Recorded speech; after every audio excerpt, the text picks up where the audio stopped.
रूस यूक्रेन युद्ध एक बार फिर कूटनीतिक मोड़ पर आता दिख रहा है। रूसी राष्ट्रपति पुतिन ने 15 मई को इस्तांबुल में यूक्रेन के साथ बिना किसी पूर्व शर्त के सीधी बातचीत का प्रस्ताव रखा है। ये प्रस्ताव 2022 में शुरू हुई, लेकिन सैन्य तनाव के कारण अधूरी रह गई वार्ता को फिर से करने की पहल है। पुतिन का यह बयान उस समय में आया है जब रूस और यूक्रेन के बीच 30 दिनों का अस्थायी युद्ध विराम लागू है। हालांकि इस युद्ध विराम के दौरान भी रूसी गोलीबारी जारी रहने की खबरें थीं, जिससे शांति प्रयासों की सफलता पर सवाल उठने लगे हैं। क्रेमलिन में मीडिया से बात करते हुए पुतिन ने कहा कि रूस अब अमेरिका के प्रभाव से इतर तुर्की के इस्तांबुल में स्थायी समाधान की दिशा में बातचीत चाहता है। बताया जाता है कि 2022 में जद्दा में अमेरिका की मध्यस्थता से शुरू हुई वार्ता यूक्रेन के पीछे हटने के कारण रुक गई थी। अब एक बार फिर ये उम्मीद जताई जा रही है कि बातचीत का सिलसिला फिर शुरू हो सकता है। हालांकि तुर्की की भूमिका को लेकर भी अंतर्राष्ट्रीय समुदाय में संदेह बना हुआ है।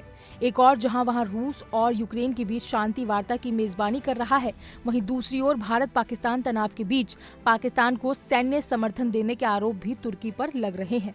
इससे तुर्की की निष्पक्षता पर सवाल खड़े हो रहे हैं। इस बीच अमेरिका और यूरोप युद्ध विराम की निगरानी की जिम्मेदारी संभालने की तैयारी में है।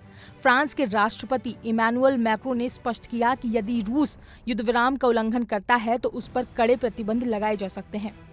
वहीं अमेरिका के पूर्व राष्ट्रपति डोनाल्ड ट्रंप के विशेष दूत जनरल कीथ केलॉग ने इस युद्ध विराम को एक सकारात्मक कदम बताते हुए कहा कि ये जमीनी, समुद्री और हवाई हमलों को रोकने की दिशा में अहम हो सकता है। हालांकि पुतिन ने यूरोपीय प्रस्ताव पर कोई प्रतिक्रिया नहीं दी और क्रेमलिन के प्रवक्ता दिमित्री पेस्कोव ने कहा कि मॉस्को इस पर विचार कर रहा है। इसके बावजूद जमीनी हालात अभी भी गंभीर है।